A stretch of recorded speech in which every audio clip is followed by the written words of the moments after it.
In this example, we are going to use the electrical equipment calculator to calculate the energy used by some computers and then the implementation of a power bar to generate savings for reducing standby energy. I'm going to click into energy.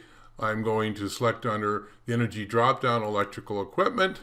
It brings me up my window, which I will then enter the title that I would like to appear on my include screen, which is computer, and my notes, just for good form, implement power bars.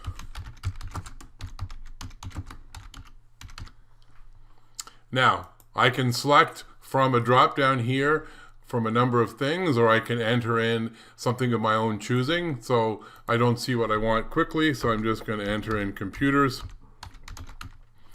And in this situation, I'm going to deal with a case where I have 10 computers, and those computers presently are left on all the time, operating 24 hours a day. I can also specify that as hours per week, hours per year, and so on. As you see, whenever you change the units, it automatically makes the calculation. So just to simplicity, going back to 24 hours a day.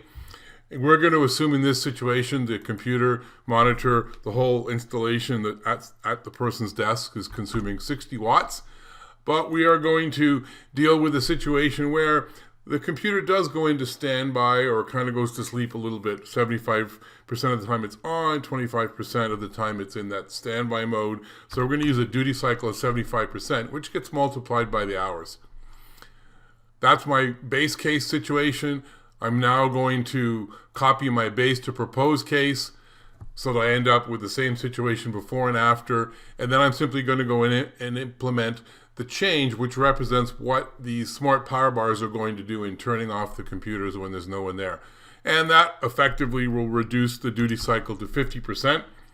And we are going to operate on a situation where we have a $20 power bar, 10 of them, and we end up with a $200 cost. Our savings are calculated at 2,600 kilowatt hours, and we can move to our include screen and ultimately see that the investment in these power bars would pay back in about 1.5 years.